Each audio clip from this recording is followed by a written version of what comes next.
John Kennedy walked into the debate smiling, but Ted Cruz had other plans. Narration for YouTube voiceover style. Washington, D.C., April 2025.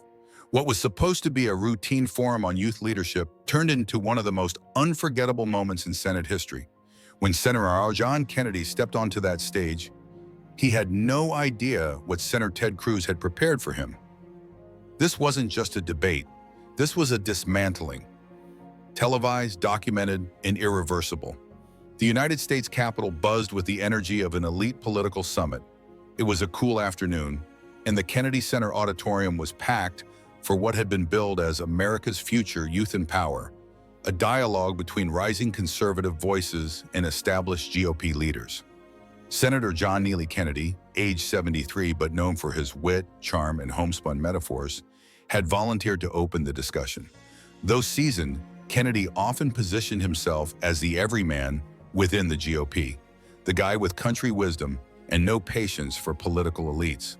"I reckon I'll show him that plain talk still matters," he murmured, to an aide backstage smoothing at his tie and flashing his signature grin.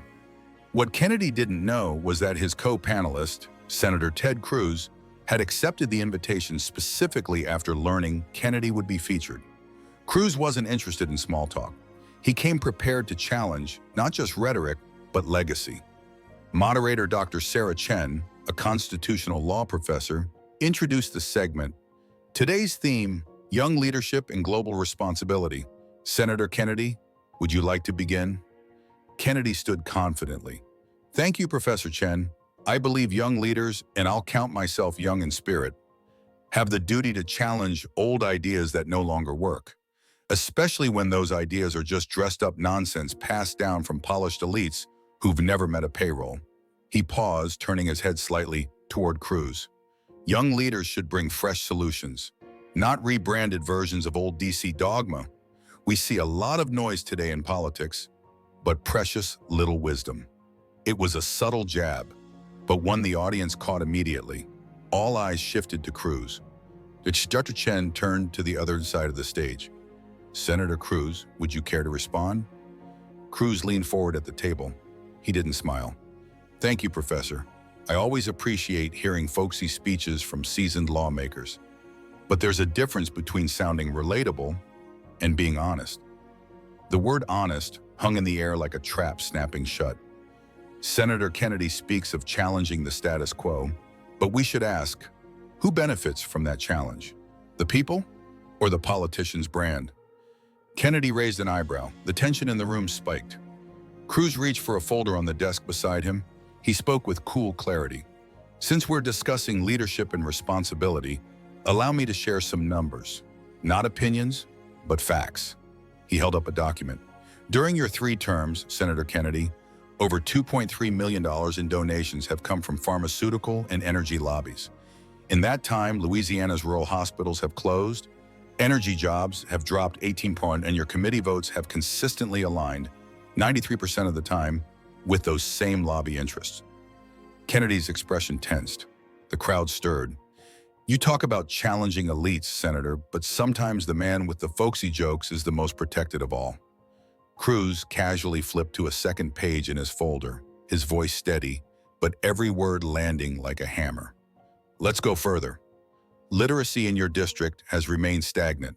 Access to clean water in rural parishes, 44%, still below the national average. GDP per capita in Louisiana's 5th district, it's grown, but by less than half the national rate. And yet, Senator Kennedy, you've served for over 2 decades. He looked directly at Kennedy, tone calm, but pointed. "These are not attacks. These are facts. These are the measurable outcomes of long-term leadership." Cruz leaned forward now. "And I have to ask, Senator, what measurable improvements can you point to? What have you personally built, passed, or fought for that truly changed lives, beyond the speeches and sound bites?" The room had gone still. Kennedy blinked, then stammered, "Well, I've served the people of Louisiana with integrity. I'm working on reforms." "Serving is noble," Cruz cut in politely. "But you just criticize young politicians for being loud and offering little substance. So I ask again, Senator, what tangible reforms have you delivered to justify calling others hollow? Kennedy's face began to shift from confidence to unease. The smirk was gone. His hands folded tighter. I'm preparing proposals, he muttered. Preparation is admirable, Cruz said. But perhaps, and I say this with respect, one ought to prepare more thoroughly before criticizing leaders who've actually delivered real measurable outcomes. Cruz's tone suddenly changed. In fact, he said almost gently, since you've invoked the status quo so much, perhaps it's time we examine some personal examples of how certain politicians maintain their image while operating very differently behind closed doors. Kennedy visibly tensed, his spine straightened like a man sensing a punch he couldn't dodge. Cruz opened another folder. You brought up the problem of young leaders who make noise without substance. That's fair. But allow me to share what has come across my desk from credible oversight sources. A hush swept across the room. Senator Kennedy, Cruz said, now looking directly at him, were you or were you not present at a Georgetown political fundraiser on March 23rd, where illegal substances were allegedly consumed and your office intern was heard discussing how to leverage your name for future political appointments? Kennedy's mouth opened, but no words came. That's ridiculous, he finally whispered. You're unsure? Cruz asked softly. Because I have photographs, and they clearly show you in attendance. And yes, substances are present, along with conversations in which you reference, I quote, bending a few rules never stop at real politics. Kennedy's skin went pale. He tried to speak again, but Cruz raised a finger, pausing him. I'm not finished, Cruz said. He pulled a flash drive from the folder and placed it gently on the desk. There are also audio recordings, several in fact, where you express personal views on various demographic groups, including one disturbing segment in which you describe African-American voters using language I can't repeat in this setting. A chilling silence spread. One aide in the back gasped audibly. I want to give you the benefit of the doubt, Senator, Cruz continued. So, if you'd prefer, I can play one of these clips and let the American people decide if these are the words of a man who stands for all of his constituents. Kennedy's legs buckled slightly as he tried to stand, then sat back down. Ted Cruz looked at him one last time. So I ask again, Senator Kennedy, are these accusations false? Or is it that your record and your rhetoric have finally caught up with each other? Kennedy's lips quivered. This can't be real. Oh, it's real, Cruz said firmly, and the documentation is thorough. There was no laughter in the room now, no applause, just a wall of silence pressing in on the once confident senator. Cruz held up a final document, his tone calm, but loaded with gravity. For the record, Senator Kennedy, this is a transcript of a recorded conversation dated March 15th, where you stated, and I quote, "These minorities think they're clever, but they're all fundamentally backward. My father was right about them." The room recoiled. Audibly, several students and journalists gasped. Staff members froze mid-breath. And here's one from April 2nd, Cruz continued, unshaken. I don't need to waste time like the rest of these clowns who actually studied for years. I'll get into the State Department to my mind, not by working with losers. Kennedy now looked panicked. That's not my voice, he muttered. I never said that. Interesting, Cruz replied coolly, because we ran a full spectrographic voice print analysis authenticated by an independent forensic lab, and it matches your vocal signature with 97% certainty. Cruz leaned closer to the mic. His voice dropped to a near whisper, not out of weakness, but precision. But perhaps the most revealing is this clip from March 18th. In it, you describe a plan to, and I quote, cleanse American politics of these minority groups who just don't get how the world works. A stunned silence followed. Kennedy began to visibly tremble. Sweat glistened on his forehead. His tie was loosened now, his hands twitching against the desk. Senator Kennedy, Cruz said, almost with a fatherly tone now, would you care to explain those statements to the students and colleagues present here today? Kennedy looked around, lost. This is a setup, he finally managed. A setup? Cruz asked. Senator, these recordings came not from spies or enemies, but from your own friends, your closest political allies, people in your circle who were so disturbed by your language that they brought this material to federal authorities. Kennedy's face drained of color. He turned, scanning the crowd, as if hoping for someone to rescue him. Who? He whispered. That, Cruz said with a faint, icy smile. You'll find out very soon. Cruz held up a phone and tapped the screen twice.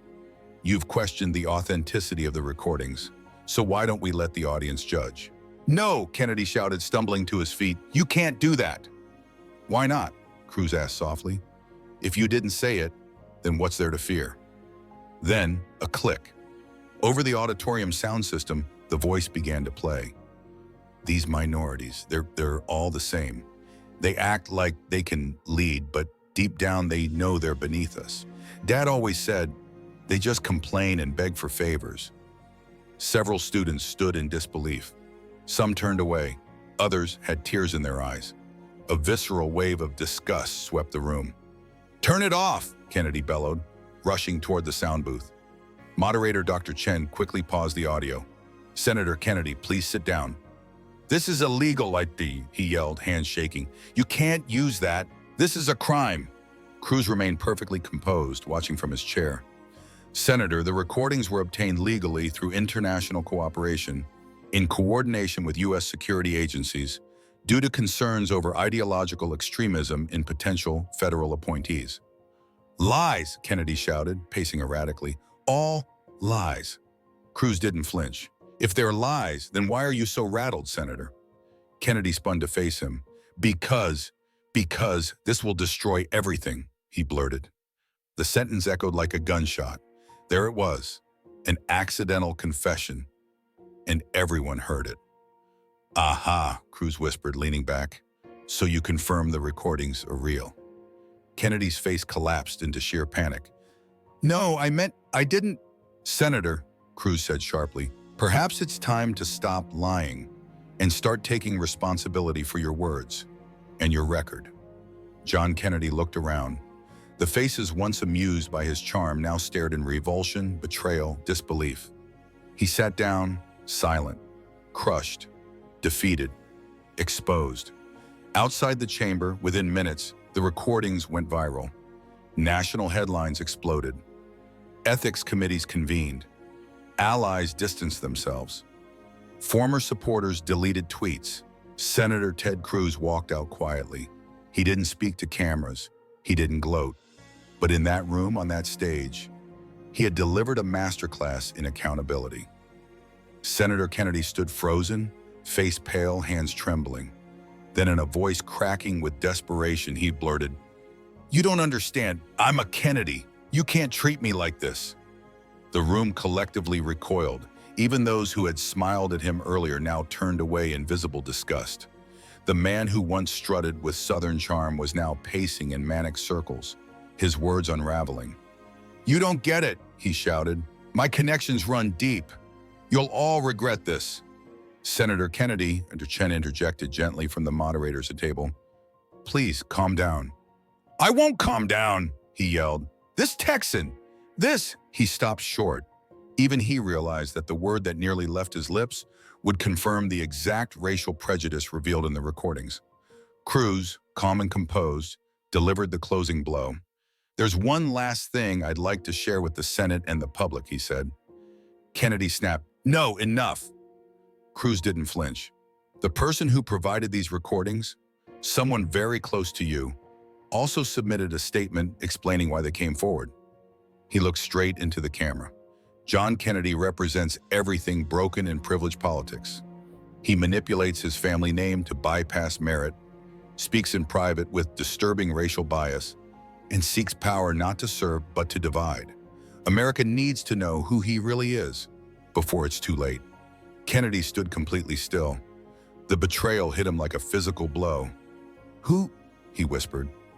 "You'll find out," Cruz said evenly, "when you return to your office.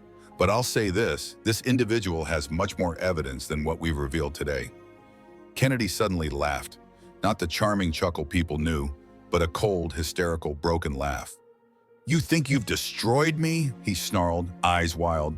"You have no idea what my family can do." Cruz didn't even blink. "Your family can't do anything against hard evidence and verified facts, Senator." Kennedy roared back, "Yes, we can. We always could. We've gotten away with everything." That single line, loud, desperate, and unfiltered, said more than any expose ever could. "Interesting," Cruz said softly. "So you admit your family has a history of escaping accountability?" Kennedy froze, realizing he'd just confessed. Again. "You don't know who you're messing with," he screamed, pointing a trembling hand at the screen where Cruz sat. That's when Capitol Security moved in. "Senator Kennedy," said the Capitol's head of security gently, "you need to come with us." "Don't touch me," Kennedy shouted, backing up. "You don't know who I am." "We know exactly who you are," the guard said evenly, "and we know you need medical attention right now." The sheriff had already called emergency medical services. Kennedy's complete psychological breakdown was undeniable. Cruz remained still, respectful, watching not with satisfaction, but solemnity. "Professor Chen," Cruz said calmly through the chamber audio, "I think it would be appropriate to conclude this session. It's clear Senator Kennedy needs help and privacy and accountability." "I agree," Dr. Chen replied. "Thank you, Senator Cruz." "Thank you," Cruz said as the screen faded. "Let this be a lesson, not just in politics, but in character." That evening, the footage went viral. Kennedy's name trended for all the wrong reasons. Editorials flooded the media. Ethics investigations were launched. Former allies distanced themselves in public statements. Meanwhile, Ted Cruz, known for his sharp mind and often combative presence, was suddenly being described as the man who brought integrity back into a room that had forgotten what it looked like. One career ended. One message rang out across America. Privilege can protect a name, but it cannot erase the truth. As paramedics entered the Capitol chamber, Senator Kennedy's breakdown intensified. "This isn't how this ends," he screamed. "You'll see. My allies will destroy all of you." One of the paramedics approached gently. "Senator Kennedy, let's help you calm down." "I don't need help," he barked, but his wild eyes and shaking hands said otherwise. Students and journalists whispered among themselves, many recording the collapse. Kennedy's decades of political reputation and any hope for a future legacy were disintegrating in real time. He thrashed against the aides, helping him out of the room. "You don't understand," he shouted. "I'm the future. I was born to lead." That final sentence hit harder than any headline. It exposed the heart of the matter. John Kennedy truly believed he deserved power, not by merit, but by inheritance. Outside the Capitol building, students stood in stunned silence, trying to process what they had witnessed. "Dude," one whispered, "I always knew he was kinda off, but that was terrifying." "Can you imagine if someone like that actually got into the White House?" another replied. Inside an ambulance, Kennedy kept murmuring threats as he was strapped down for psychiatric evaluation. "You don't know who you're dealing with," he said repeatedly. "My allies will bury you all in lawsuits." Dr. Elena Rodriguez, the psychiatrist on duty, noted carefully, "Patient displays signs of pathological narcissism, extreme entitlement, impossible delusional dissociation from reality. Immediate psychiatric care required." Within an hour, footage from the hearing had gone viral. Kennedy meltdown was trending with over 3 million mentions in the first 2 hours. Politics. Breaking. Senator John Kennedy suffers on-camera breakdown after Cruz exposes racist recordings. Full video and comments. Capitol Live. Kennedy removed by medics during youth leadership debate. Georgetown confirms investigation is underway. At Mar-a-Lago, Donald Trump, now seeking a return to power, received the call. "Mr. Trump," said senior advisor Jason Miller, "we have a situation with John Kennedy." "What kind of situation?"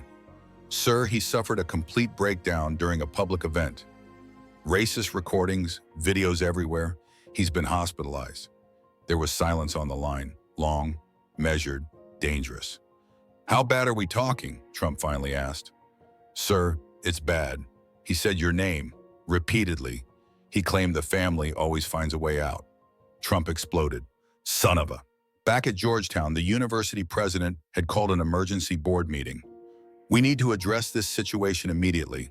A sitting senator had a mental collapse in our chamber, and racist speech was confirmed on tape." The dean of students responded, "This violates our code of conduct on multiple fronts: hate speech, misconduct, and threatening behavior."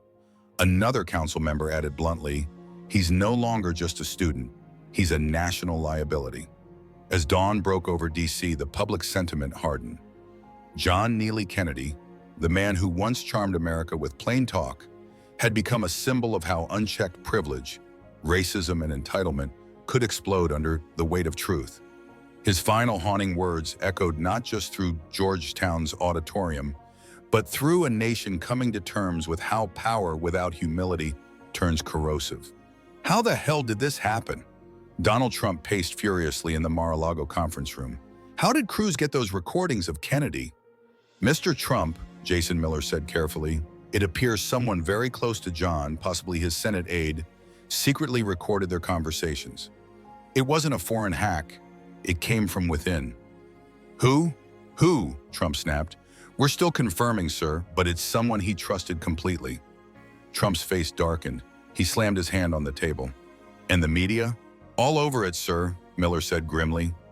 CNN, MSNBC, even Fox is running the clips. Headlines are about Kennedy's racist language, his mental collapse, and how it reflects on your 2028 campaign. "He's just a pawn. He's not me." "Sir, Kennedy is part of your political image now. The voters won't make a distinction between him and the values your movement stands for. And he's 73. They're not treating this as youthful indiscretion." Meanwhile, Senator Ted Cruz was giving a live interview to BBC World News, reflecting on the Georgetown incident. "Senator Cruz," asked the anchor, "some believe you were too harsh, even cruel, to a fellow Republican on stage. How do you respond?" Cruz responded calmly, "With respect, 73 is old enough to be accountable. If Senator Kennedy wants to influence federal policy, to shape the direction of our party and our nation, then he must be prepared to answer for his words, especially when those words are filled with racial contempt and entitlement." The interviewer continued, "Do you believe the recordings are relevant to national security?" Cruz didn't hesitate. When someone in power combines privilege with extremist views, it's not just bad politics. It's a threat to our democratic stability. "My job is not to protect power. It's to protect truth." A week later, Georgetown University released its formal statement. "Senator Neely Kennedy has been suspended indefinitely from our policy fellowship program. We do not tolerate hate speech, harassment, or abuse of power, regardless of a participant's political status or family name." The full investigation revealed violations of multiple university codes, including hate speech, threatening behavior, ethical misconduct, abusing influence. The identity of the insider who had recorded Kennedy was finally revealed: Eric Davidson, his longtime aide and speechwriter. In an exclusive interview with the Washington Post, Eric explained, "It started as a gut feeling, but the more I listened, the more dangerous it got. Senator Kennedy wasn't just talking, he meant it. He talked about using back channels to consolidate power and silence critics. His views were not just racist, they were authoritarian." "Why did you leak it?" "Because I realized something. If I stayed silent, I was helping build the platform for someone who'd use democracy to kill democracy. I had to act." The political fallout was swift and devastating. Trump's approval ratings among Republican voters dropped 12 points, with polls citing deep concern about family values and hidden prejudice. A CNN analyst put it bluntly, "This wasn't just about Kennedy. This was a rare window into how people within the Trump orbit really think when they believe no one's listening." Ted Cruz, who initially faced backlash for publicly confronting a fellow Republican, was now being widely vindicated. Editorials praised his courage. The New York Times wrote, "Senator Cruz provided a necessary service to American democracy. He didn't just expose a man, he exposed a mindset, a dangerous one." A viral quote from his BBC interview spread globally. "Privilege without accountability isn't leadership. It's rot, and it must be confronted, no matter the age, the name, or the legacy." Neely Kennedy, once a rising Southern icon with charm and ambition, was now a case study in collapse. His political career was over before it even began anew. Not because of outside sabotage, not because of fake news, but because of his own words. And the courage of a man named Ted Cruz, who refused to let prejudice hide behind Southern manners and power.